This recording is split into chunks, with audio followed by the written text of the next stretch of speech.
Boa noite a todos. Nós vamos dar início ao nosso culto. Que bom que você veio, que está conosco nessa noite.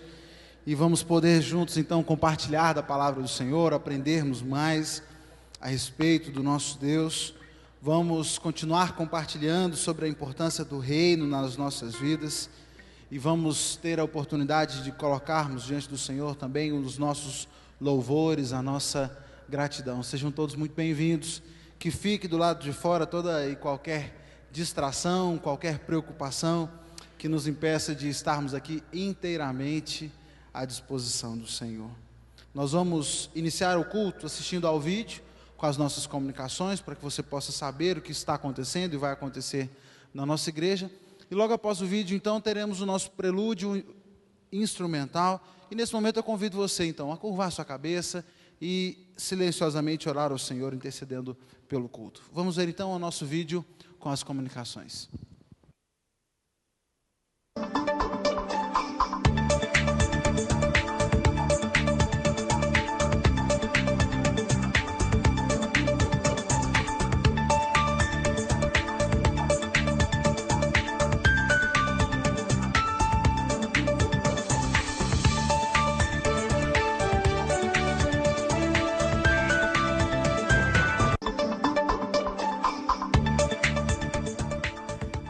Boa noite. Está no ar mais uma edição do É Notícia na PIBS. E veja agora as principais informações da nossa igreja.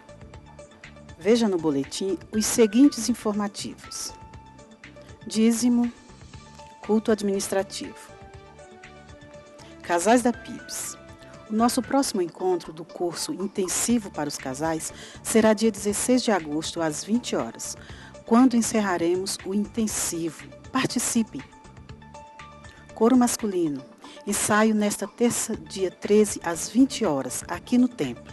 Este ensaio visa a apresentação na Convenção Batista do DF.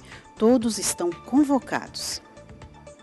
Adolescentes, o encontro programado para o dia 13 de agosto foi transferido para o dia 20 de agosto, às 20 horas, quando daremos início ao intensivo para adolescentes PIBS. Participem! Bazar. O Ministério de Evangelismo e Missões estará realizando o segundo Bazar Missionário, dia 17 de agosto, na quadra da igreja, das 10 às 17 horas. Os irmãos que desejarem ajudar com doações, procurar a irmã Zesa ou deixar na secretaria até o dia 14 de agosto. Culto de gratidão. No dia 17 de agosto, às 20 horas, teremos o culto de gratidão a Deus pelos 35 anos de ministério pastoral do pastor Elir Alves da Silva, a ser realizado aqui na igreja. Juventude. No dia 17 de agosto, os adolescentes e jovens estarão realizando a Festa Caipira. Procure mais informações no seu ministério e participem. Coro feminino. Próximo domingo, dia 18, às 15 horas, ensaio geral com todas as coristas do DF, aqui em nosso templo, visando a apresentação na convenção. Não faltem. Aniversário Coro Jovem. Nos dias 24 e 25 de agosto, vamos comemorar 5 anos do Coro Jovem e teremos a presença do pastor Marcelo Babeto. E durante toda a semana, ligue e parabenize todos os nossos irmãos que estão completando aniversário.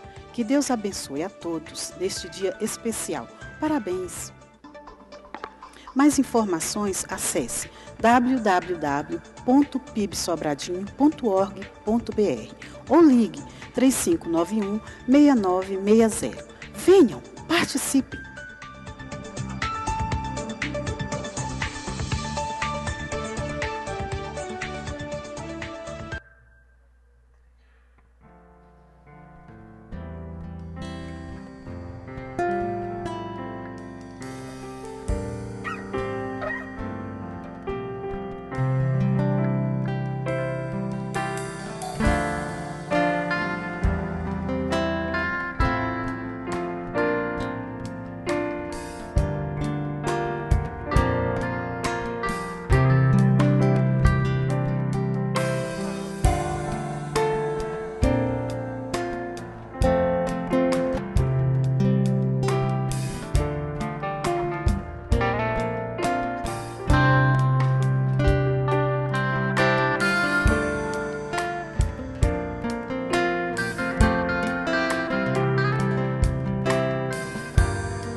Boa noite. Peço a todos nesse momento que se coloquem de pé, para que nós possamos ler juntos o recitativo bíblico que está impresso no boletim e que também será projetado. Vamos ler? Portanto, vós orareis assim: Pai nosso que estás nos céus, santificado seja o teu nome. Venha o teu reino, seja feita a tua vontade, assim na terra como nos céus. Oremos. Pai querido, nós nos colocamos, Senhor Deus, diante de Ti, nos colocamos na Tua presença, Senhor Deus, nesse momento, e dedicamos, Senhor Deus, esse culto em louvor a Ti, ó Pai. Recebe a nossa adoração, Senhor Deus, recebe o nosso louvor. Que tudo, Senhor Deus, que acontecer aqui no templo seja para a edificação da Tua igreja, Senhor Deus, e seja, Senhor Deus, para aprendizado de cada um. E louvor a Ti, Senhor Deus, que o Teu nome seja engrandecido nessa casa. Usa cada um de nós, Senhor Deus, que cada música, Senhor Deus, que for tocada, que ela possa falar aos nossos corações, Senhor Deus, e estar abrindo os nossos corações, Senhor Deus, para ouvir a Tua palavra e entender, Senhor Deus. E que a Tua palavra, ministrada pelo Teu servo, que ela possa, Senhor Deus, ir de encontro àquilo que nós precisamos ouvir, Senhor Deus, e que possa produzir mudança, Senhor Deus, transformação e frutos, Senhor Deus, para a honra e glória do Teu santo nome. É a nossa oração, Senhor Deus, é o nosso desejo nesta noite. Em nome de Jesus que nós choramos. Amém. Ainda em pé, nós estaremos louvando ao Senhor.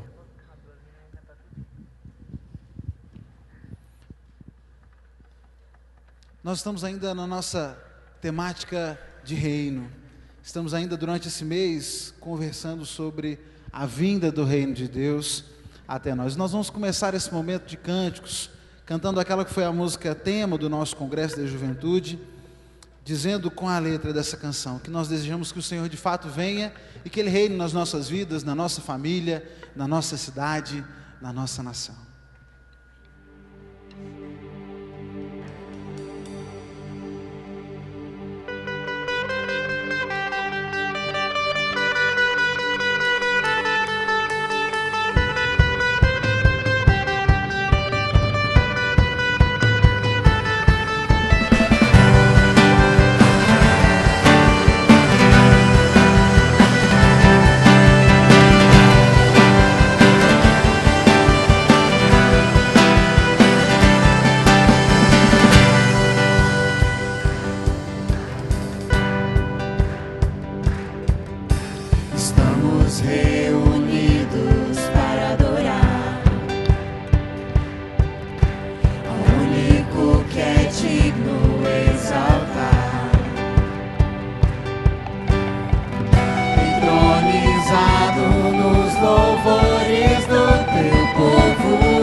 nosso Deus reina, Ele é soberano sobre todos, sobre tudo, somente Ele é Rei, somente Ele é Senhor.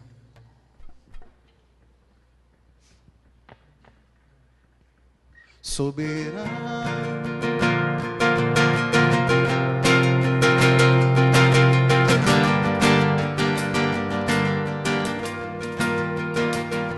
soberano Deus, poderoso Deus, o meu coração transborda de amor.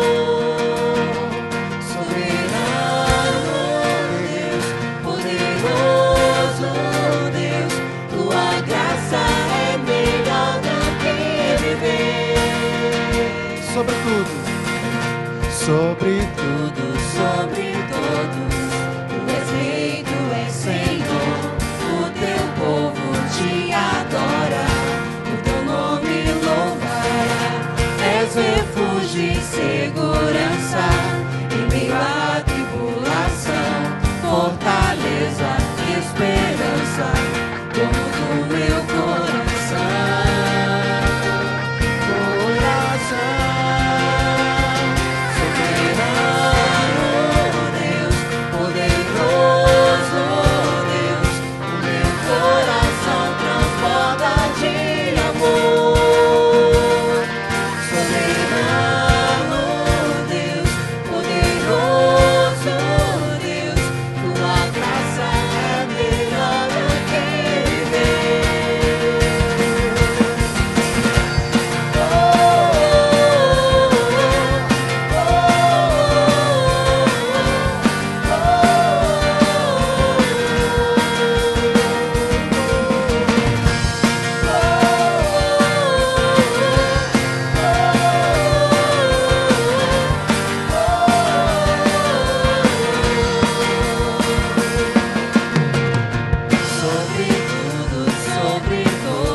Essa próxima canção, ela nos fala sobre o favor de Deus.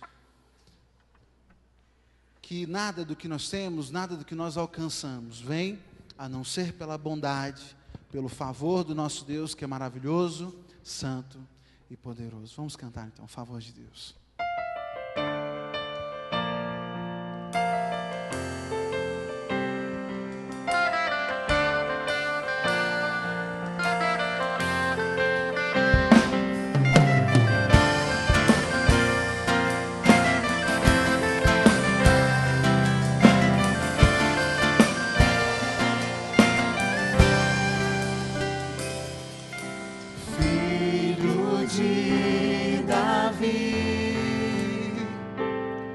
Sei que está neste lugar,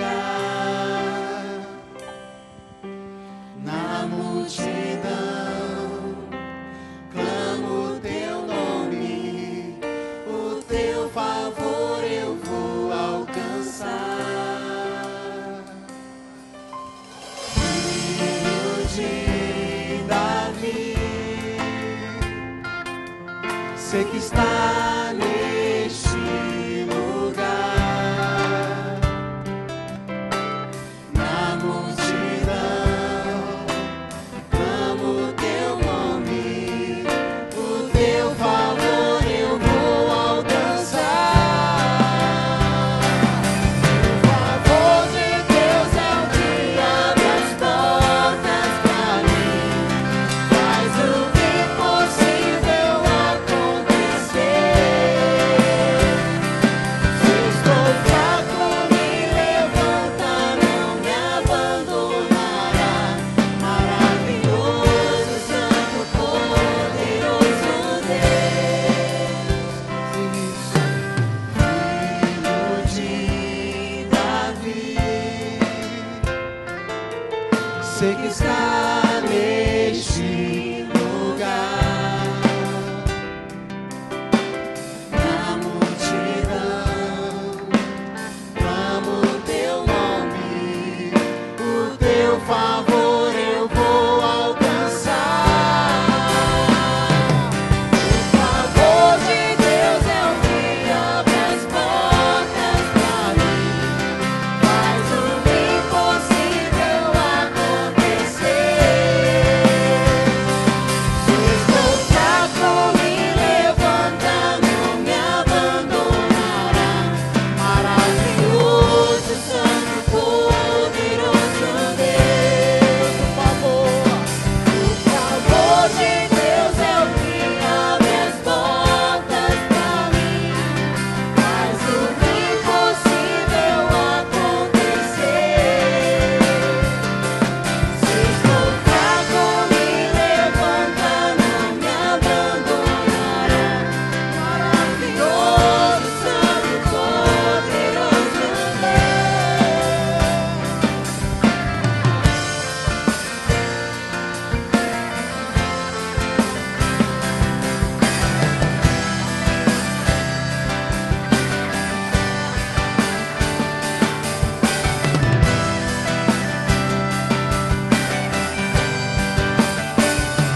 O favor de Deus é o que abre as portas pra mim, faz o impossível acontecer.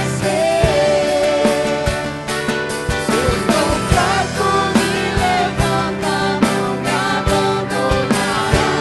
Maravilhoso, santo, poderoso Deus,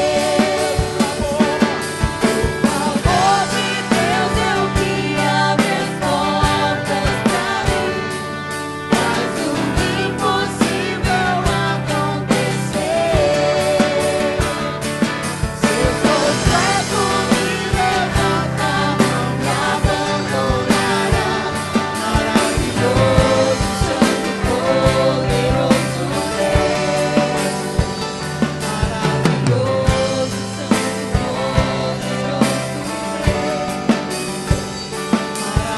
maravilhoso, santo, poderoso Deus.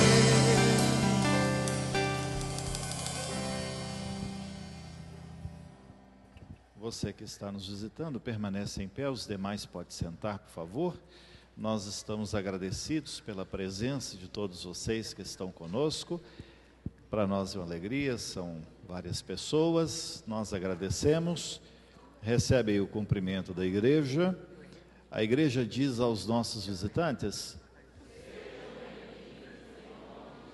e eu acrescento, volte sempre. Se por acaso você mora em Sobradinho e está nos visitando e gostaria de falar com o pastor da igreja, ele vai ter um prazer muito grande de poder recebê-los. Eu posso intermediar a conversa dele com vocês, certo? Então vai ser uma alegria poder recebê-los, e nós queremos neste momento também orar com aqueles que estão aniversariando nesta semana, aqueles que estão agradecendo a Deus uma bênção, aqueles que estão também suplicando uma graça de Deus sobre a vida de alguns dos seus. E nós estamos orando, então, vamos começar orando pelo Jefferson Gomes. Ele passou mal nesta tarde, quero crer que ainda esteja no Pronto Norte, e nós vamos estar orando. É o esposo da Karina, é o esposo da Karina, tá bem? É o filho da irmã Eunice. Fica em pé, irmã Eunice. Agora a irmã vem aqui então para representar seu filho. Pode vir aqui, nós vamos estar orando por ele. Se você tem alguma bênção que também quer agradecer a Deus, você pode vir aqui, sai do seu lugar e vem aqui à frente. Eu quero convidar aqueles que estão completando mais um ano de vida durante esta semana, a começar de hoje.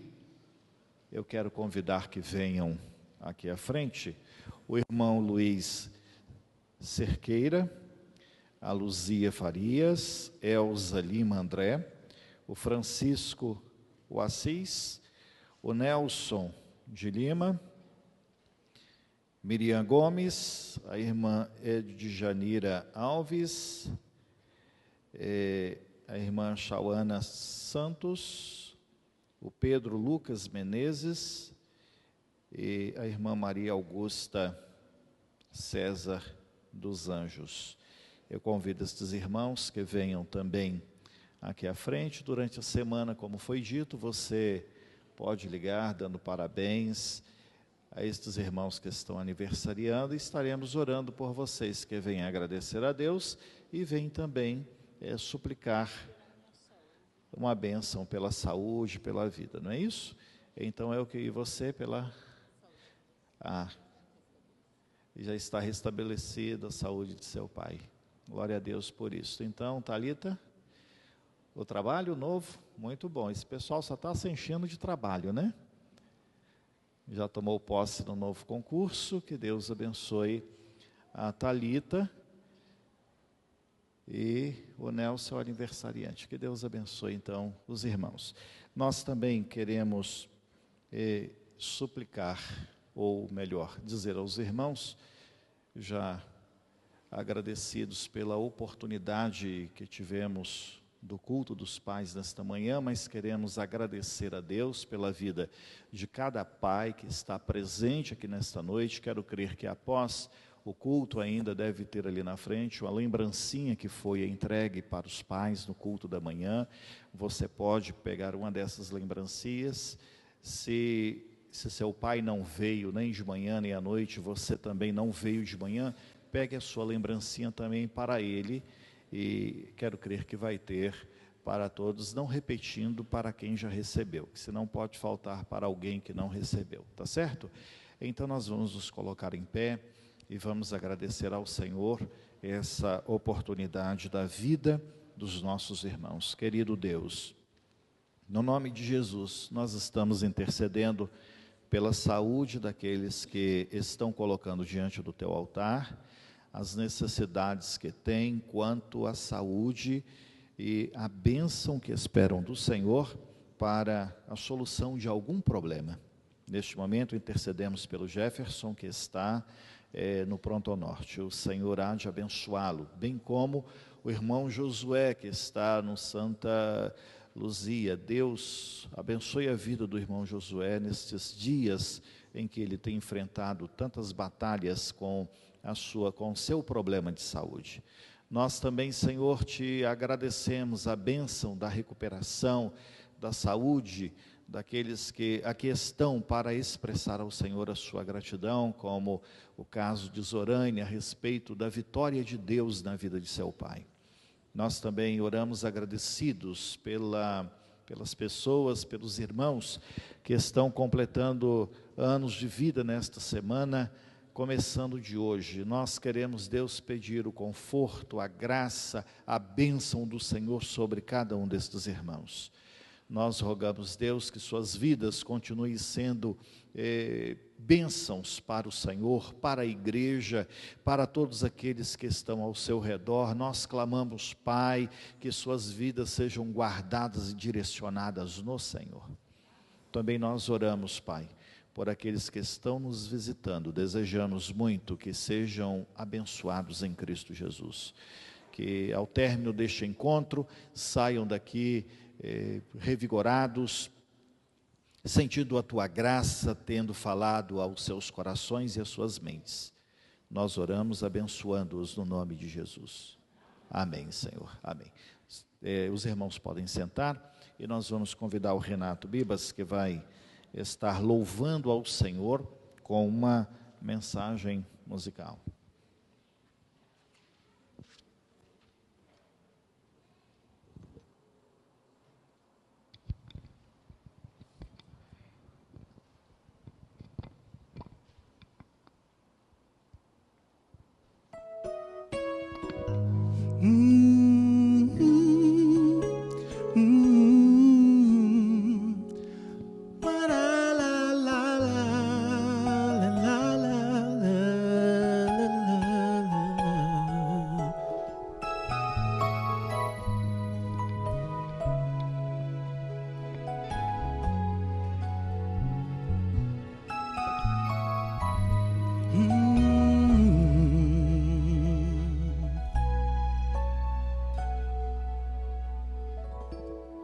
Grandes provações tens passado, em momentos tens chorado, sem ter o que fazer, sem ninguém pra conversar, sem poder se levantar e reagir.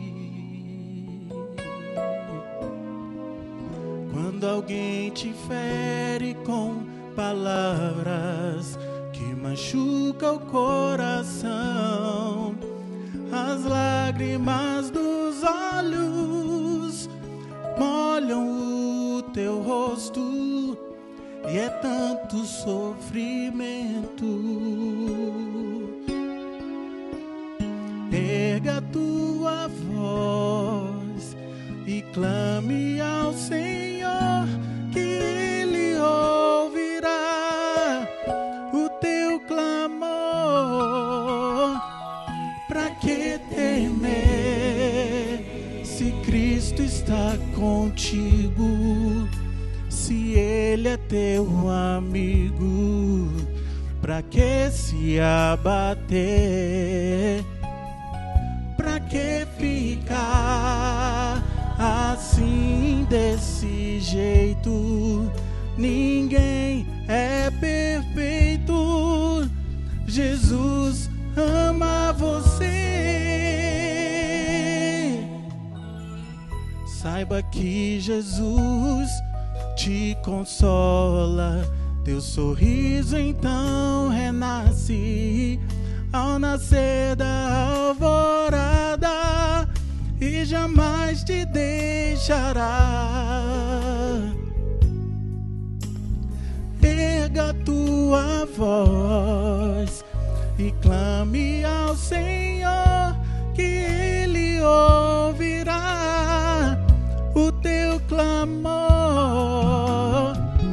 Pra que temer, se Cristo está contigo, se Ele é teu amigo? Pra que se abater?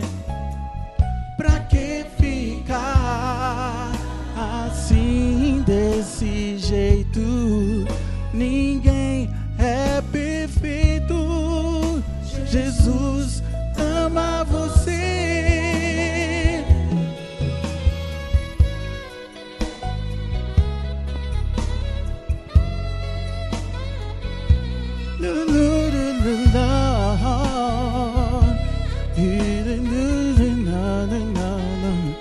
Pra que ficar assim desse jeito? Ninguém é perfeito. Jesus ama você. Pra que temer, se Cristo está contigo, se Ele é teu amigo? Pra que se abater? Se abater, pra que ficar assim desse jeito?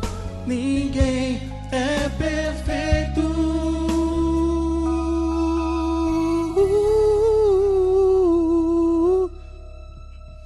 Jesus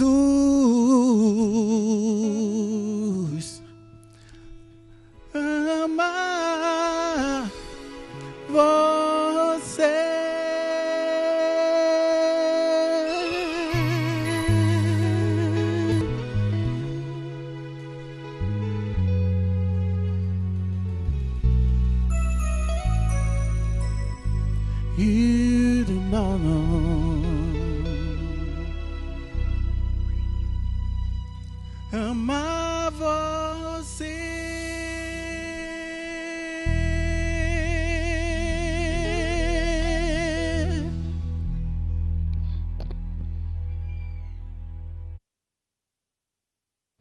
Amém. Que música linda. Jesus ama você. Nós vamos cantar o hino 552, que estou fazendo se sou cristão. Eu convido você a ficar de pé para cantarmos esse hino que traz uma letra tão desafiadora, que nos faz refletir sobre o que eu, como cristão, tenho feito diante daqueles que perecem sem lar, sem pão, vidas que sofrem. O que nós, como cristãos, estamos fazendo para representar, para trazer o reino de Deus a esse mundo tão sofrido. Vamos cantar.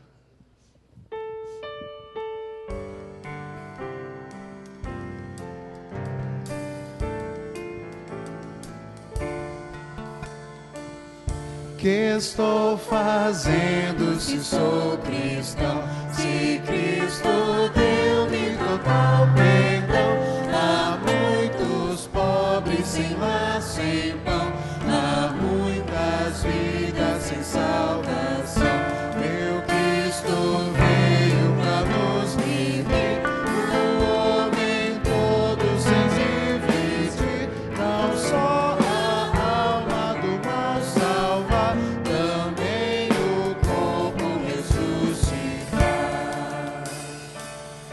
Há muita fome no meu país, há tanta gente que é infeliz, há criancinhas que vão morrer, há tantos velhos a padecer, milhões não sabem como escrever, milhões de olhos não sabem ver, nas trevas vivem sem perceber que são escravos de outro ser. Que estou fazendo se sou cristão? Se Cristo deu-me total perdão, há muitos pobres sem lar, sem pão, há muitas vidas sem salvação. Aos poderosos eu vou brigar, aos homens ricos vou proclamar que a injustiça encontra Deus e a vil miséria insulta o céu. Ainda de pé, nós leremos esse trecho da Palavra de Deus, que se encontra em Mateus 25, 34, 41 e 45. Leamos como está disposto aí no boletim. Então dirá o rei aos que estiverem à sua direita: Vinde, benditos de meu Pai, possuí por herança o reino que vos está preparado desde a fundação do mundo, porque tive fome e deste-me de comer, tive sede e deste-me de beber, era estrangeiro e hospedaste-me, estava nu e vestiste-me, adoeci e visitaste-me, estive na prisão e foste-me ver.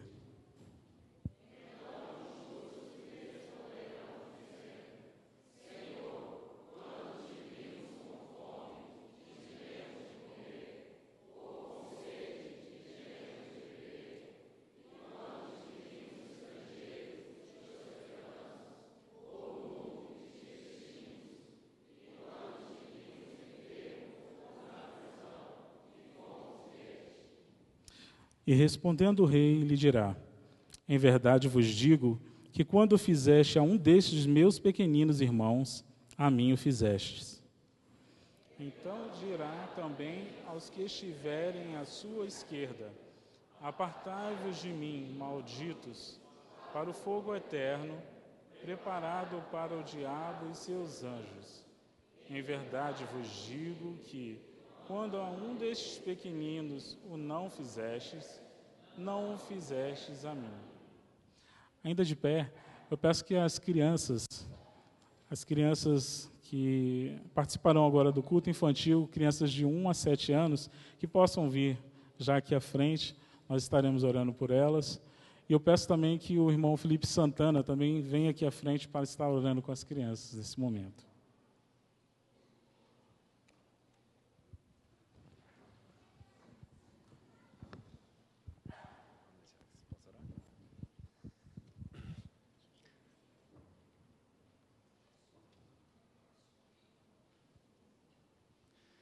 Oremos. Deus maravilhoso Pai, quero te pedir, Deus, por essas crianças, Deus, que são o futuro da tua igreja, Pai, que o Senhor dê sabedoria aos pais, que o Senhor dê sabedoria aos professores, Pai, que elas possam compreender a tua palavra, Pai, e que elas possam botar em prática, Pai.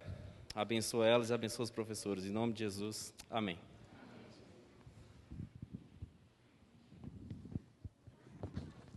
Nesse momento eu passo a palavra ao irmão Mateus, que Deus possa usá-lo, como vem usando poderosamente, para a edificação da igreja, que a palavra possa vir de encontro àquilo que a gente precisa ouvir nessa noite. Queria orar. Senhor Deus, nosso Pai, nós te agradecemos, Senhor Deus, porque nesse momento nós temos o privilégio, ó Pai, de estar na Tua casa e ter essa tranquilidade, Senhor Deus, para ouvir a Tua palavra. Que o Senhor possa usar o Mateus, Senhor Deus, como servo que é, como instrumento Teu, Senhor Deus, para que ele possa falar poderosamente aos nossos corações. Que tudo, Senhor Deus, que ele falar, que a gente possa conseguir aprender e extrair o máximo para as nossas vidas, Senhor Deus, e possa produzir frutos, haja transformação nas nossas vidas. E aqueles que vieram aqui, Senhor Deus, com os seus corações entristecidos, Senhor Deus, ou vazios, Senhor Deus, que possam sair aqui cheios do Teu Espírito Santo, ó Pai. Transforma as vidas, Senhor Deus, e nos abençoe. Essa é a oração que nós te fazemos em nome de Jesus. Amém. Os irmãos podem se sentar.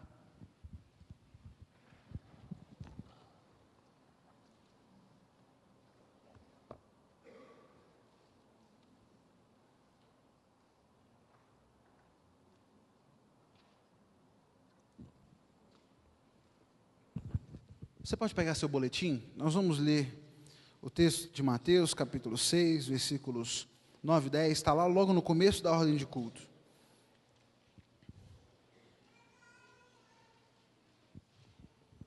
Podemos ler juntos? Portanto, vós orareis assim: Pai nosso que está nos céus, santificado seja o teu nome, venha o teu reino, seja feita a tua vontade, assim na terra como no céu. Pai querido, nós pedimos que nessa noite, mais uma vez, o Senhor fale aos nossos corações. Que estejamos todos com corações abertos a ouvir, a acatar a tua voz. E que, apesar de mim, apesar dos meus defeitos, o Senhor fale aos nossos corações aqui. É no nome de Jesus que eu oro, agradecido por tudo que tem feito no nosso meio. Amém. Amém. Nós temos conversado sobre o reino de Deus, desde o último final de semana, quando tivemos o nosso congresso da juventude. Sexta, sábado, domingo de manhã, domingo de noite, uma maratona falando sobre o reino de Deus. E eu não sei se você vai concordar comigo, mas eu acredito que sim, e que falar de reino é falar de desafio, é ser desafiado. Pelo menos para mim não houve uma das mensagens até agora que nós tenhamos refletido que não tenha soado no meu coração como um desafio de mudança, um desafio de crescimento, de aprendizado no Senhor. E nós vamos continuar nessa noite refletindo sobre o reino, talvez de uma forma diferente do que você esperava, mas uma característica que considero importantíssima para a manifestação do reino de Deus. Nós temos enfatizado aqui, até o momento, questões muito práticas do reino. Eu preciso promover justiça, eu preciso cultivar o meu relacionamento com o irmão, eu preciso descer do monte, é preciso que em algum momento eu deixe de tanto treinar e comece a colocar em prática os ensinos de Jesus na minha vida. Mas nessa noite, considerando que nós estamos no dia do estudante, eu gostaria de refletir sobre algo que considero igualmente importante para a manifestação do reino entre nós, que é a reflexão teológica, a reflexão sobre o texto sagrado, o aprendizado, o ensino. Como é que nós vamos manifestar um reino que nós não conhecemos? Como vamos representar a um Deus que não conhecemos? Como vamos dizer as características do reino se não as estudamos? Como você pode ser representante do reino aonde está, se você não o conhece? Nós não queremos, ninguém quer, um cristianismo frio, um cristianismo triste, um cristianismo intelectualizado demais. Mas será que isso significa que nós temos que evitar a todo custo o intelectualismo? Não é a experiência que realmente importa? Será que é a experiência que importa? Será que é a doutrina que importa? Muitos estudantes, muitos cristãos fecham suas mentes para os livros, convencidos de que o intelecto exerce um papel secundário na vida cristã, de que o aprendizado, o estudo, de que ele não é tão importante quanto aspectos mais práticos. Mas até que ponto existe razão nessa afirmação? Qual é o lugar da mente, da reflexão na vida do cristão? Essas perguntas são de vital importância na nossa prática e afetam todos os aspectos da nossa fé. Por exemplo, até que ponto eu devo apelar para a razão das pessoas numa apresentação do Evangelho? Será que fé significa acreditar de forma completamente irracional? Ou será que o entendimento exerce papel fundamental na fé? Paulo, quando escreveu acerca dos judeus não crentes do seu tempo, ele disse a respeito deles: porque lhes dou testemunho de que eles têm zelo por Deus, porém não com entendimento. Romanos capítulo 10, versículo 2. Paulo diz: olha, eles têm muito zelo, têm muita vontade de servir a Deus, mas têm pouco conhecimento, têm pouco entendimento. Falta-lhes a reflexão, falta-lhes orientação. Dr. John Mackay, que foi presidente do seminário de Princeton, ele disse o seguinte: a entrega sem reflexão é fanatismo em ação, mas a reflexão sem entrega é a paralisia de toda ação. Esse espírito anti-intelectualismo que corre hoje nos nossos dias, onde nesse mundo moderno multiplicam-se as fórmulas, os métodos, né? E nós temos métodos de ganhar pessoas, métodos disso, métodos daquilo, método de crescimento da igreja, métodos, fórmulas. Nesse mundo de métodos e fórmulas, muitas vezes a reflexão perde o seu espaço. Nós temos uma juventude, aí eu não falo aqui na PIBS, eu falo uma juventude brasileira, uma juventude evangélica, que tem uma tendência forte a se ater apenas aos aspectos programáticos, e nós queremos realizar atividades, queremos realizar eventos, e isso e aquilo, e vamos sendo movidos por atividades, e deixamos de lado a reflexão que vai nos dizer qual é a melhor forma de agir, como alcançar os nossos objetivos. Por exemplo, nesses protestos, uma coisa que me chamou muita atenção, nós tivemos agora uma onda de protestos pelo Brasil todo, jovens, adultos, idosos, todo mundo na rua protestando por melhorias no país. Mas uma coisa que eu achei interessante é que a cada 10 pessoas entrevistadas, 10 pessoas estavam ali por um motivo diferente. Principalmente nos primeiros dias de protesto, ruas cheias, milhares de pessoas nas ruas. Você está aqui por quê? A gente quer um Brasil melhor. Não sabiam porque estavam nas ruas, tinham vontade, tinham movimento, sabiam que queriam melhorar, mas melhorar para onde? Melhorar por quê? Até que a mídia começou a martelar em cima disso, e aí de repente começaram a surgir as declarações: nosso movimento pede isso. Mas no primeiro momento, todo mundo na rua, sem saber por quê. Uma geração que vem primeiro em busca da ação, e só depois, quando vem, em busca do porquê, em busca do como, da reflexão. Mordecai Richler, um comentarista canadense, ele falou o seguinte: O que me faz ter medo com respeito a essa geração é o quanto ela se apoia na ignorância. Se o desconhecimento geral continuar a crescer, algum dia alguém se levantará de um povoado por aí, dizendo ter inventado a roda. Uma geração marcada pelo desconhecimento, por não saber a história, por não conhecer o passado, por não saber o porquê realiza ou deixa de realizar as coisas.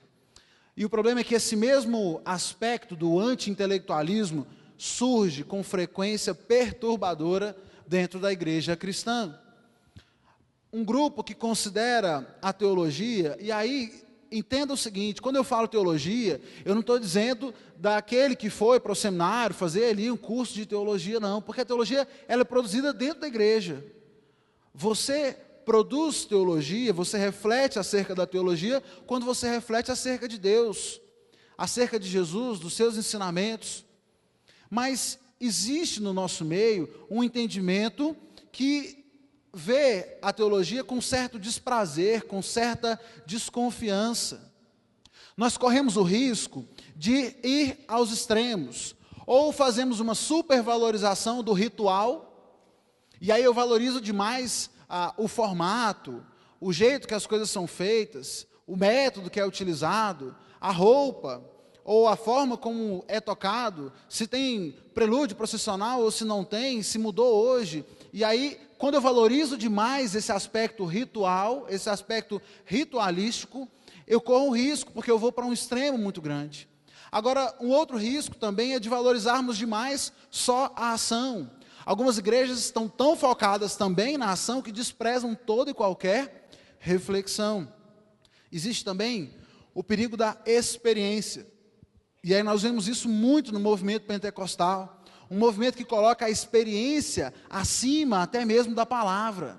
O que conta é a minha experiência, é o que eu acho, e isso é perigoso. E são todas consequências da desvalorização da reflexão no nosso meio. São válvulas de escape para fugir da responsabilidade dada por Deus do uso cristão das nossas mentes. E eu vejo esse fenômeno acontecer por duas razões principais. E a primeira delas é que nós achamos que a fé seja simplesmente aceitar sem entender. Por consequência, ter dúvidas, questionamentos, se torna um grande pecado. Quantas pessoas dizem, não, eu não estou pronto para ir para a igreja ainda não estou pronto para me entregar para Jesus não, porque eu ainda tenho muitas dúvidas. Bem-vindo ao clube. Ainda tenho muitas perguntas, faltam algumas respostas, eu não estou pronto. E aí nós vemos pessoas com 10, 15 anos de igreja, que quando são questionados, e aí, batiza quando? Não, estou pronto ainda não, ainda tenho muita dúvida. Porque nós achamos, e de alguma forma pensamos que questionar, ter dúvida, não saber de tudo, é um defeito, é um problema. Não estamos acostumados a ouvir alguém dizer, não sei. Queremos todas as respostas. E temos isso tão forte nas nossas mentes, que quando nós temos algumas dúvidas, nós nem expressamos, porque eu fico com medo, o que as pessoas vão dizer. Mas e se eu perguntar isso? As pessoas vão achar que eu sou menos crente? Que a minha fé é menor? Ou quando alguém vem nos fazer uma pergunta, vem apresentar uma dúvida, quantas vezes a gente fica, homem de pouca fé, né? Essas coisas você não tem que perguntar não, irmão, só acredita. Quantas vezes nós já dissemos e ouvimos isso? Entenda uma coisa, ter questionamentos, ter dúvidas, não é ruim. Querer entender não é ruim. Deus nos criou seres pensantes. Ele te deu uma tarefa criadora, Ele deu ao homem uma tarefa criadora. Ele colocou o homem, a mulher no jardim e disse o quê? Cuidem dos animais, dominem sobre a natureza, deem nomes. Vocês fazem parte desse processo de criação, desse processo intelectual. A principal diferença entre você e o seu animal de estimação é a sua habilidade de raciocinar, de perguntar, de querer entender. E se Deus o criou assim, se Deus o criou com essa habilidade, Por que é que agora Ele gostaria que você aposentasse o seu cérebro? Paulo, ele se expressa da seguinte maneira, em 1 Coríntios, capítulo 1, versículo 21. Visto como, na sabedoria de Deus, o mundo não o conheceu por sua própria sabedoria, aprove a Deus salvar aos que creem pela loucura da pregação. E algumas vezes nós vamos para esse texto e falamos, tá vendo, Mateus, o texto está dizendo aqui, Paulo está dizendo que a sabedoria de Deus para a gente é loucura, então eu preciso abrir mão de toda e qualquer habilidade minha de raciocinar e de pensar.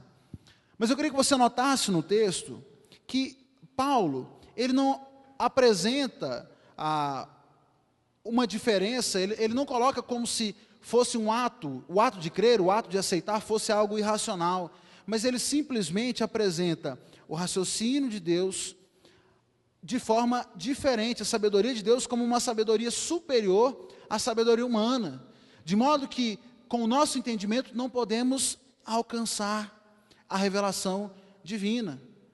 Mas lá em 1 Coríntios, capítulo 2, versículo 16, ele vai dizer que nós vamos receber a mente de Cristo. Mente é raciocínio, é pensamento.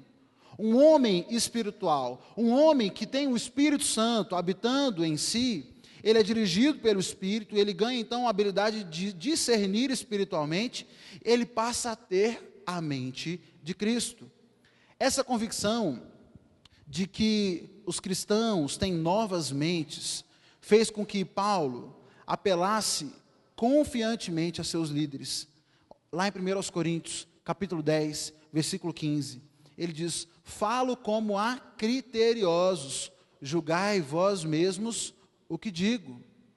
Olha, eu estou ensinando, estou falando, mas eu falo como pessoas que conseguem entender, que conseguem raciocinar. Julguem vocês se o que eu digo é verdade ou não.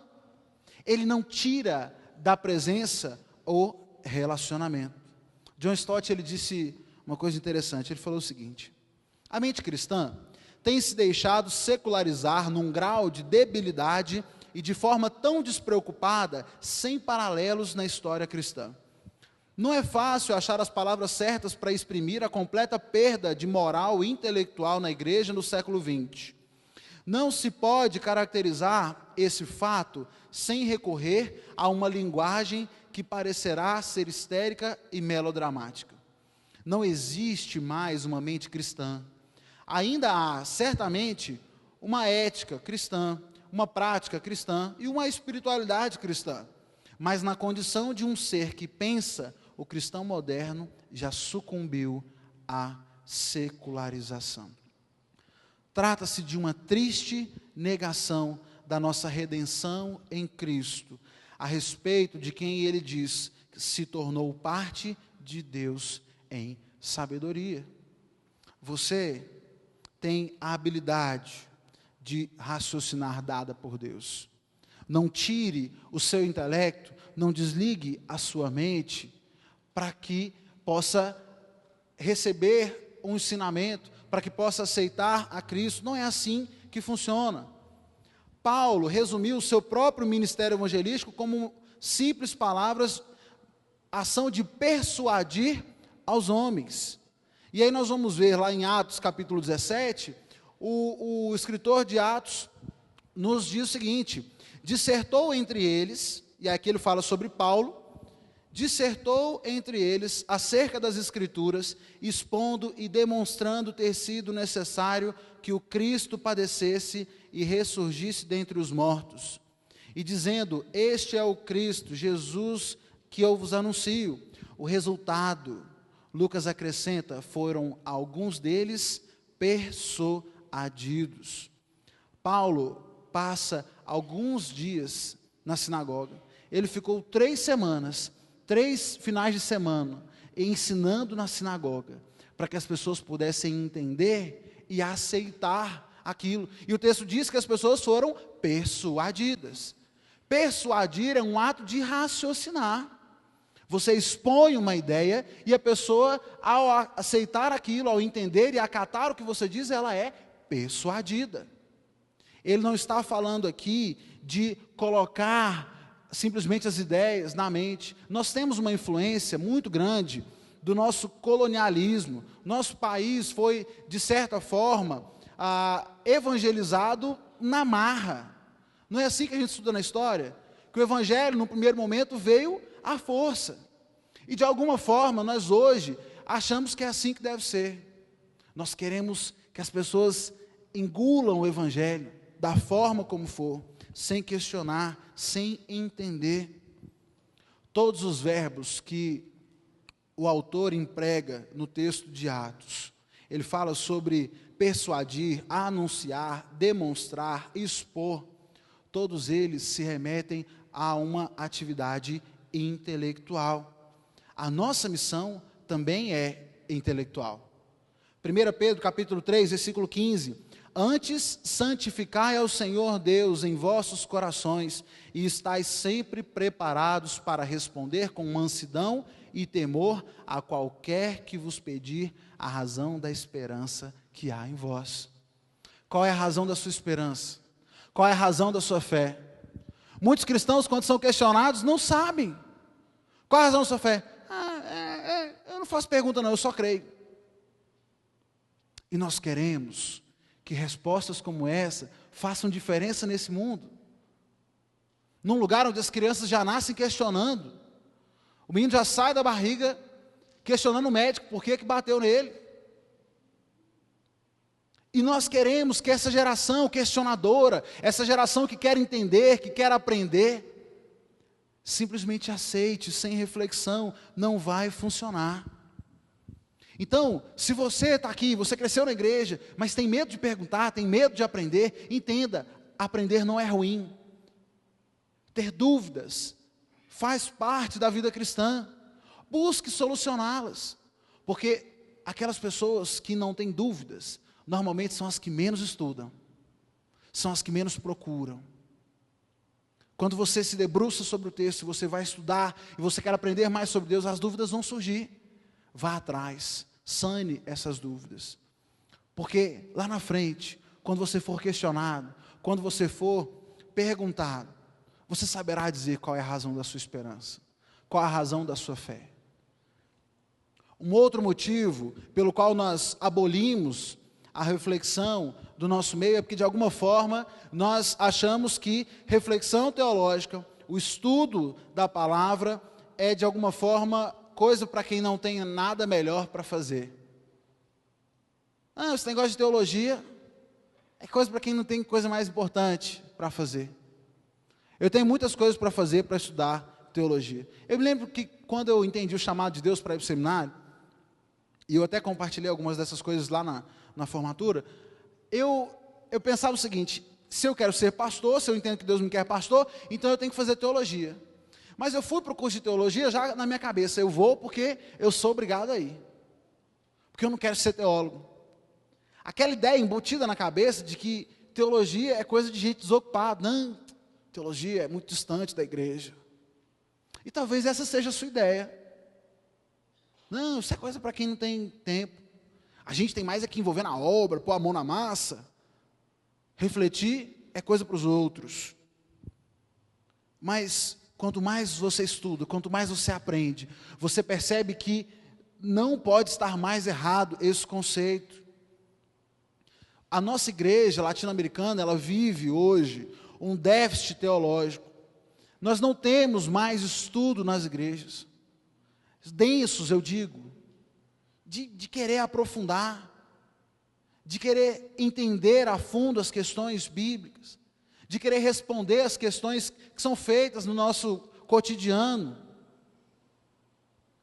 Um dia eu estava imprimindo uma aula de EBD, e alguém viu um tema da minha aula e falou: Mateus, mas que aula, você está precisando escolher uns temas mais relevantes para a juventude. Esse tema está muito teológico. Como se fosse uma coisa ruim. É muito teológico.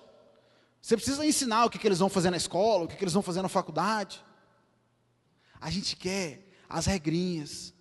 A gente gosta da tabuada escrita. Não é? Eu quero a tabuada para eu decorar. Eu quero o resumo de fórmulas. Pastor, não mexe com esse negócio de ficar ensinando demais, não. Só me diz aí o que eu posso e o que eu não posso. Eu me lembro que quando eu entrei no curso de teologia, algumas questões sempre mexem e a gente sempre quer a resposta daquilo. E às vezes nós perguntávamos para o professor, me diz aí, qual é a sua opinião? Aí, para nosso desespero, calma, vou apresentar as possibilidades. Mas me dá a sua resposta. Não, é melhor você encontrar a resposta. Que agonia que aquilo me dava. Porque a gente quer a resposta pronta. A gente não gosta de margem para dúvida, para insegurança. Nós queremos as coisas fáceis, mastigadas. Nós corremos o risco com isso, de muitas vezes comprometer o nosso conteúdo, deixar de aprender coisas que são importantes. Quem lê resenha de livro não conhece o livro inteiro. Alguém que já tentou fazer prova com resenha de livro, tem gente que consegue, né? Eu me lembro que quando eu estava no vestibular, eu sempre tive dificuldade de ler livros obrigatórios. E parece que livro de vestibular, eles escolhem a dedo, assim, aqueles livros que você nunca leria por conta própria, eles colocam então na ementa do vestibular para que você seja obrigado a ler. E uns livros difíceis, né, aqueles livros de 1800 e bolinha, vocabulário difícil. E aí lá em Goiânia tinha no jornal, tinha um caderno chamado Veste Letras, que era um colégio, um cursinho em Goiânia, que os professores escreviam então uma resenha, era um caderno que vinha no jornal, falando sobre todos os personagens, a trama, fazendo uma análise geral dos livros. Quem disse que eu li os livros? Lá vai eu fazer a assinatura do jornal para poder pegar as resenhas. Mas eu vou falar uma coisa para você, aquilo não me ajudou muito não. Eu acho que de todas as questões de literatura, dos livros, eu devo ter respondido talvez metade. O que me ajudou foi que o resto parece que não sabia também. Então, deu para passar. Mas ler a resenha, ler o comentário, não me fez conhecer o livro. Às vezes nós queremos que alguém resenhe para a gente. Pastor, fala para mim aí de Deus. Por que não vai à Bíblia? Pastor, fala aí para mim do Espírito Santo. Resume em 5 minutos, 5 pontos. Porque não vai à Bíblia. A reflexão precisa fazer parte. Só que como nós não refletimos, nós começamos a enfrentar alguns problemas. Primeiro, nós temos uma dificuldade enorme de contextualizar o Evangelho no nosso ambiente. Como é difícil. Nós temos o nosso Evangelho enlatado, importado, temos o nosso modelo fechado, e aí quando nós tentamos contextualizar, isso fica difícil. Porque nós não conhecemos a essência. E por não conhecer a essência, como é que você adapta a cultura? Por muito tempo, a obra missionária foi marcada pela invasão das culturas. Por chegar num lugar e querer com que os cultos fossem adaptados à cultura da pátria mãe, da missão mãe. Vocês conseguem imaginar uma missão na África chegando lá, olha, nós vamos fazer aqui o nosso projeto missionário, mas vai ter que ser nos padrões da PIBS. A gente tem que ter um processional, todo mundo já tem que estar sentado em silêncio, e aí nós vamos tocar um instrumental no piano, né, enquanto vocês oram silenciosamente. Pelos vídeos que eu já vi do culto na África, que o pastor Washington mostrou, não é assim que acontece. Porque é contextualizado a cultura. Nós aqui nos sentimos bem com esse modelo. Mas não é o modelo que é sagrado. O que é sagrado é a Escritura. Quando você conhece a Escritura, você consegue contextualizar o Evangelho. E aí, como é que eu contextualizo o Evangelho para o meu amigo na faculdade? Para o meu colega de escola? Se eu não conheço a essência. Outro perigo de não conhecermos, de não estudarmos, é que nós não sabemos fazer frente às ideologias da moda. O mundo me diz uma coisa, o mundo me traz uma ideologia, e nós, como não sabemos no que cremos, como não sabemos por que cremos, ficamos calados. Não sabemos fazer frente ao mundo. E aí, ou eu me calo, e eu viro agente secreto de Jesus, ou eu entro na discussão e perco, e caio. E muita gente vai para a faculdade, muito jovem adolescente vai para a faculdade, quando chega lá, por não saber nada, de Bíblia, de por que está aqui, começa a entrar na primeira conversa que aparece. Meus pais estavam aqui esse final de semana e a gente conversando sobre, eles estavam me contando sobre uma moça, filha de um amigo deles, e a menina entrou para a faculdade, cresceu na igreja, primeira semana no curso de educação física, primeira aula de biologia dela, tem esse negócio de Deus criou, não. Esse negócio é passado, já está provado. O negócio é evolucionismo e o negócio está na veia.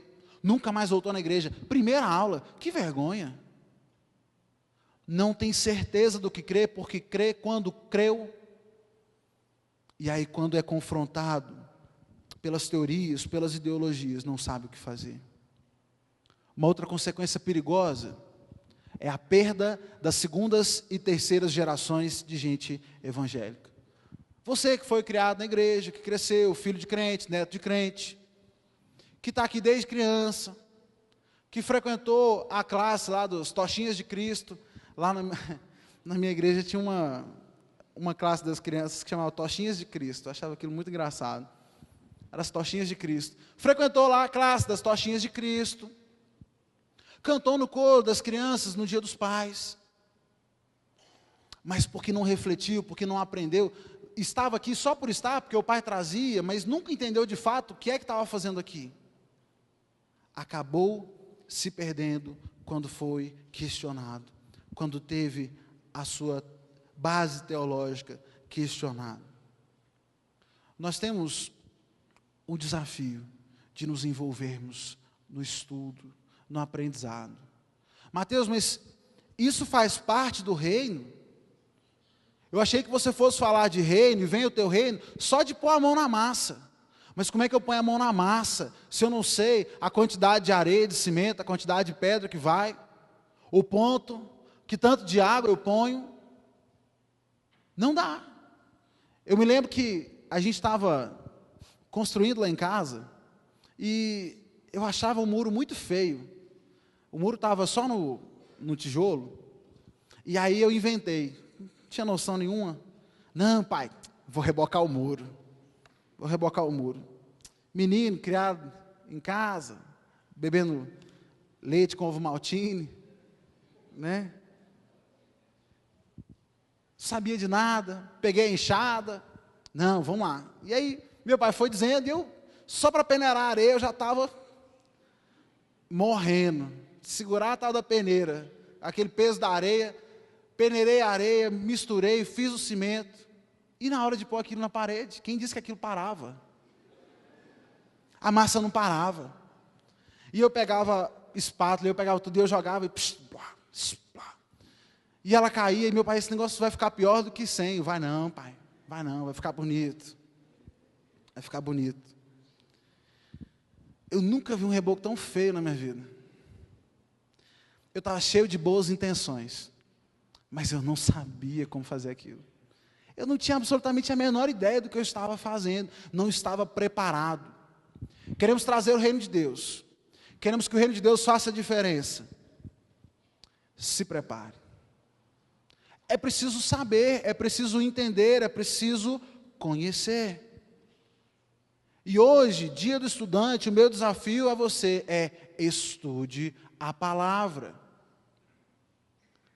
Nós achamos que estudar é coisa para a faculdade, é coisa para a escola, e aí eu gasto 10 horas por dia estudando para o vestibular, mas eu não tiro 5 minutos para ler a Bíblia. Eu faço terceiro ano de manhã, eu faço cursinho de tarde, tenho professor particular de noite, mas eu não leio um capítulo da Bíblia ao dia. E sabe o que é pior? É que a gente acha que um dia melhora. Esse discurso é que é o pior. Eu estava no ensino médio, as pessoas diziam: fica tranquilo, quando você passar no vestibular tudo melhora, fica mais fácil. Aonde? Eu brinco com os meus amigos que a última prova fácil que eu fiz foi o vestibular. De lá para cá só piorou. E aí a pessoa está na faculdade: fica tranquilo, quando você formar, melhora. Você vai ter mais tempo, você não vai ter que dedicar tanto. Melhor aonde? Porque aí eu termino o curso, eu preciso arrumar um emprego, eu preciso me qualificar, e esse primeiro curso é só o começo. Aí eu preciso fazer pós, eu preciso fazer mestrado, eu preciso isso, preciso aquilo. E aí eu arrumo trabalho, eu caso. Não vai ganhar dinheiro não, para ver. Porque eu tenho que viver, eu tenho que criar o filho, o menino nasceu, eu preciso de fralda, custa R$20 um pacote que dura 2 dias. Essa ideia de que a vida fica mais fácil é ilusão. E aí eu digo uma coisa para você: se você hoje não tem tempo para se dedicar ao estudo da palavra, se você não tem tempo para se dedicar a Deus, você nunca vai ter. Porque o problema não é tempo, o problema é disposição. Estude. E sabe para que você vai estudar? Para que você possa sair daqui de dentro dessas paredes e levar o reino de Deus com você. Nós precisamos parar de nos calar diante do mundo, diante da sociedade. Não podemos aceitar essa ideia de que a fé ela tem que ficar restrita à igreja. Não tem fé na faculdade, não pode, as coisas não podem se misturar. A universidade surgiu dentro da igreja. Os maiores cientistas que nós temos na história vieram do meio cristão. Hoje é que estão querendo dizer para a igreja: ó, igreja, fica caladinha, não vem aqui conversar com a gente no âmbito da ciência, porque o lugar de vocês é dentro do templo. E essa é a estratégia mais esperta de Satanás para calar você no ambiente em que você vive. Só que como é que nós vamos falar se nós não sabemos o que dizer? Como é que eu vou argumentar se eu não conheço a Bíblia, se eu não conheço ao meu Deus? Num mundo que mais parece um hipermercado de religiões, onde você tem dezenas de opções na prateleira, cada um querendo argumentar, querendo fazer a sua venda. Se você que é crente só sabe dizer: só sei que creio, não sei por que creio, e ainda quer fazer diferença lá fora, não dá. Jesus veio ensinar. O ministério de Jesus foi baseado no ensino. Ele ficou 3 anos ensinando os seus discípulos para que eles soubessem o que fazer depois. Primeiro vem o aprendizado. Se dedique ao estudo. Depois você vai conseguir, de fato, ter uma prática agradável. E a melhor maneira, caminhe com os dois ao mesmo tempo. Mateus, então eu tenho que chegar no nível doutor da lei para começar a fazer alguma coisa? Não. Haja. Coloque a sua vida em movimento. Faça a diferença hoje. Mas se prepare. Esteja pronto para responder qual é a razão da sua esperança. Qual é a razão da sua fé. Você, estudante, precisa fazer diferença na sua escola, na sua faculdade. Você não pode se limitar apenas ao ambiente da igreja, porque aqui tem ninguém precisando ouvir de você do evangelho. Lá fora tem muita gente. Lá fora temos muitas pessoas que precisam ouvir do evangelho. Nós ainda somos muito tímidos nessa relação entre fé e ciência, entre a fé e a academia. Eu me lembro que quando estava na faculdade de engenharia, envolvido com a ABU, Aliança Bíblica Universitária, uma das coisas que eu percebi é que nós temos pouquíssimas pessoas envolvidas com isso e levaram o evangelho no ambiente de estudo. Uma dezena de crentes na sala, minha sala tinha muita gente crente, mas todos caladíssimos, que se restringiam a ficar quietos, a se calar. Não se cale, mas para falar, tem que saber o que falar. Então se dedique, porque o reino de Deus só vai se manifestar quando você conhecê-lo, quando você estiver preparado para se fazer representante do reino. E que os seus colegas de escola, que os seus colegas de faculdade sejam impactados pelo seu conhecimento, pela sua palavra. Mas Mateus, as teorias dele são muito convincentes. Comece a ler, comece a estudar. A gente tem estudado na EBD, na classe dos jovens, o livro Em Defesa da Fé. Um livro muito bom.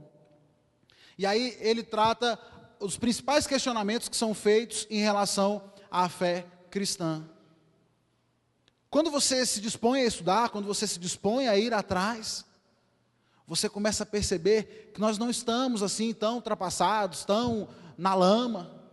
Não, mas que a palavra de Deus continua sendo útil hoje para transformar a sua vida. Mas é preciso que você conheça. E talvez tenha alguém aqui que já está conosco há algum tempo, ou já se envolve com o Evangelho há algum tempo, mas tem deixado com que as dúvidas, com que os questionamentos o afastem de Deus. Não permita mais que isso aconteça. Porque se você for esperar o dia que você não tiver mais nenhuma dúvida, você nunca virá. O dia que você não tiver mais nenhuma incerteza, você nunca virá. Precisamos nos colocar diante do Senhor. E aí sim, Ele é a única pessoa quem pode suprir todas as nossas perguntas, questionamentos e nos fazer testemunhar o reino de Deus, aonde quer que nós estejamos. Vamos orar, feche seus olhos. Pai querido, nós clamamos ao Senhor, oramos por esse desafio, o desafio de dedicarmos as nossas vidas no aprendizado, para que possamos manifestar o Teu reino no nosso ambiente acadêmico, para que onde nós estamos, sejamos luz no mundo. Pai, que nós não nos calemos, que nós não fiquemos abatidos diante das teorias, diante dos ensinamentos do mundo, diante daquilo que tenta derrubar a Tua palavra, mas que nós tenhamos a disciplina de estudar, de buscar conhecimento, para que possamos fazer a diferença onde quer que estejamos e testemunhar do Teu Evangelho no nosso ambiente de estudo. É no nome de Jesus que nós oramos. Amém. Amém. Quero te convidar a ficar de pé, nós vamos cantar. Nós vamos cantar um cântico que diz: brilharei. Eu brilharei à tua luz. Brilharei bem forte em meio à escuridão. Precisamos brilhar a luz de Cristo. Essa luz, esse ensinamento, esse aprendizado precisa alcançar as outras pessoas. E é isso que nós vamos cantar com essa canção. E enquanto nós cantamos, eu quero que todos os jovens e adolescentes venham aqui para frente. Você pode vir e a gente vai cantar aqui da frente. Se você tem a partir dos 12 anos e até os 30 jovens, você pode vir. Você que é adolescente, você que é jovem, você que se considera jovem, você vem aqui à frente e nós vamos cantar. Nós vamos cantar aqui da frente. Vamos lá.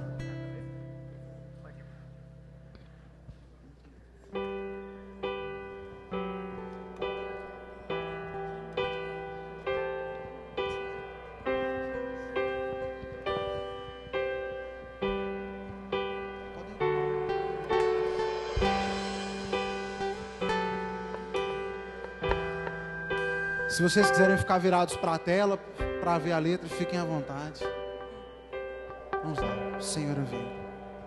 Senhor, eu vi o sol surgir e acordar minha manhã. Me levanto para te dar louvor. Senhor, eu vi tuas estrelas a brilhar para ti, e me chamas para brilhar também. Eu te dou essa canção e levanto um clamor e te entrego o meu viver.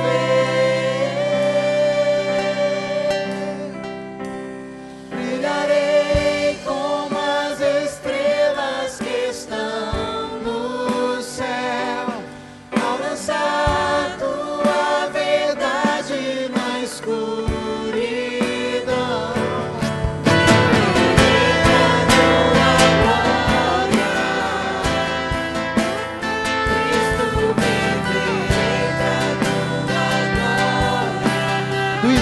Senhor, eu vi, Senhor, eu vi o sol surgir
sol, radiante como o sol, enviando a tua luz, que a igreja se levante,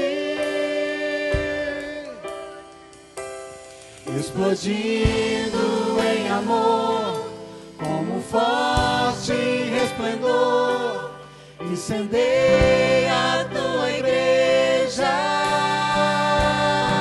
radiante, radiante como o sol, enviando a tua luz, que a igreja se levante, explodindo em amor, como forte resplendor, incendeia a tua igreja. Brilharei,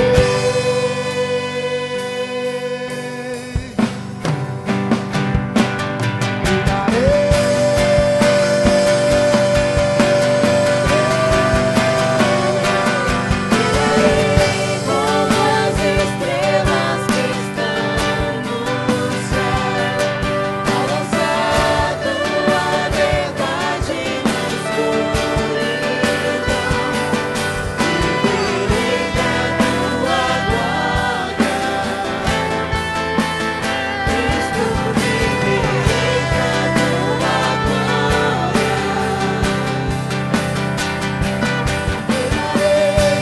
Bem forte em teu louvor, sendo luz a este quebrado mundo, viverei da tua glória, Cristo, viverei da tua glória.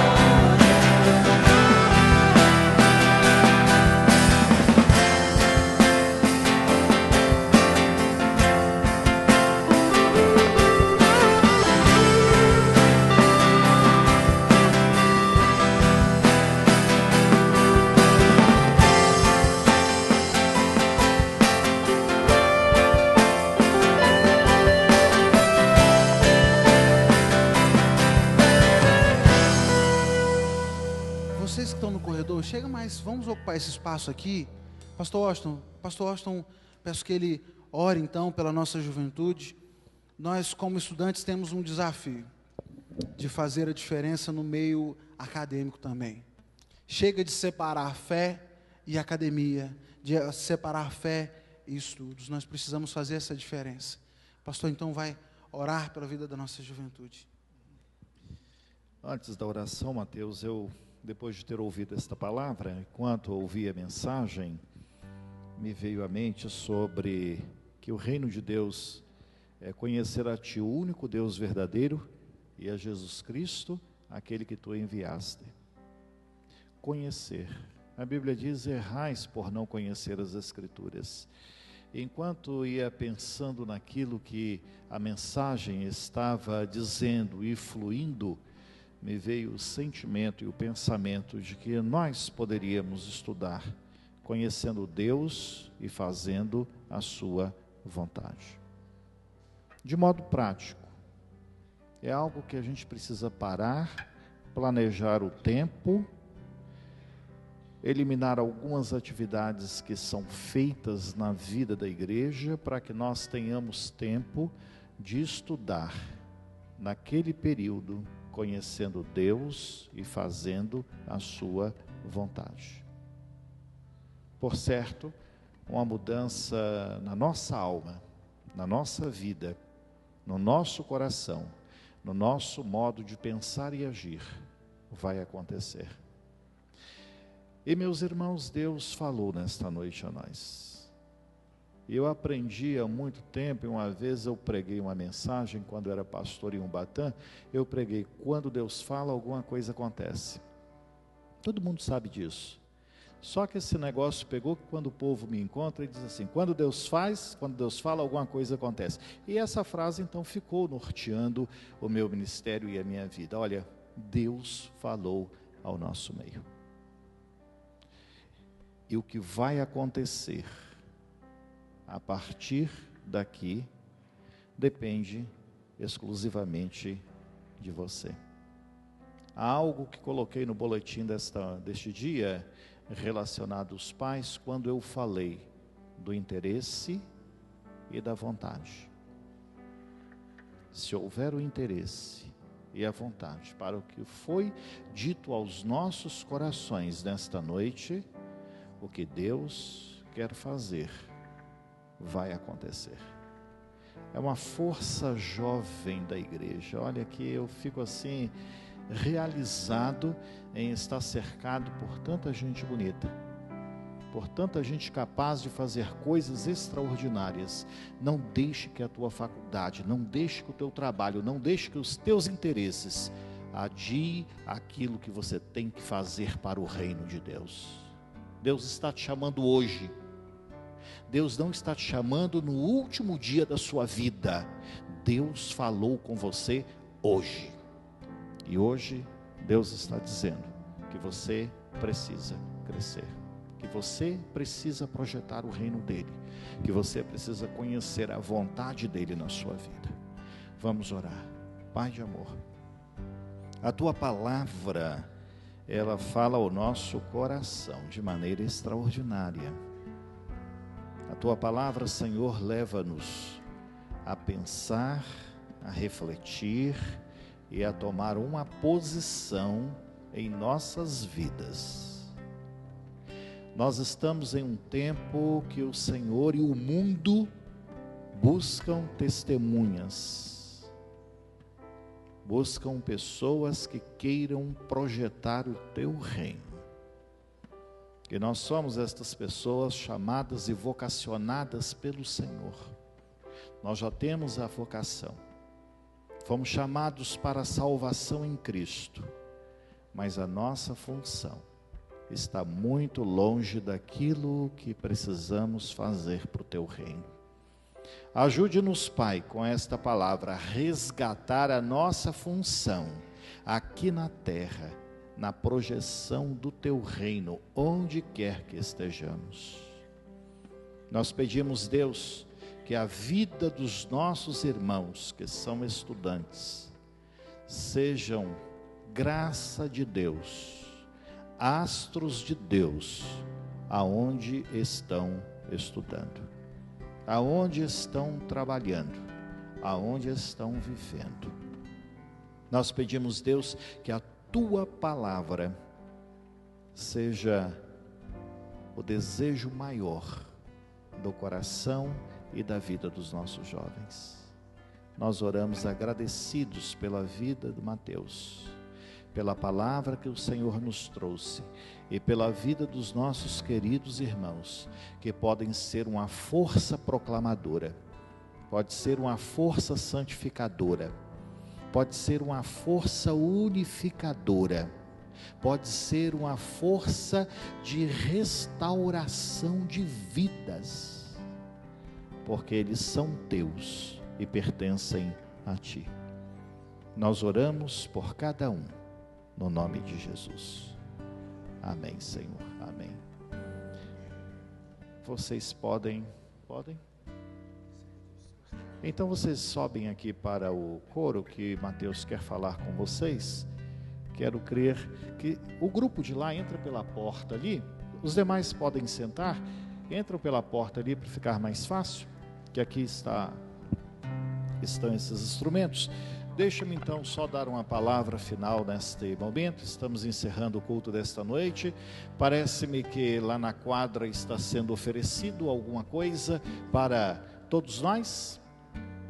Exatamente, então está sendo oferecido ali na quadra e lá nós vamos cumprimentá-los. Mas eu quero encerrar aqui este momento convidando-os, principalmente os casais. Sexta-feira nós estamos encerrando o intensivo para casais. Foi muito bom. Agora estamos encerrando. Então eu quero convidar todos vocês casais que venham para o encerramento. Sexta-feira, 20 horas. Ok? 20 horas. E depois temos um lanche que você vai trazer. Então quem traz vai ajudar o outro a comer, né, Di? Mas se não trouxer, a gente bebe água ali no filtro. Mas traga alguma coisa. Sexta-feira, 20 horas. Tá bom? Eu quero também combinar com vocês, já está aí nos bancos, que nós temos falado desta oferta para a conferência missionária. Os envelopes estão aí no canto, os irmãos podem orar a Deus, e quem desejar participar deste acontecimento, você poderá fazê-lo, tá bem? Nós vamos fazer isto em setembro, em agosto e em setembro.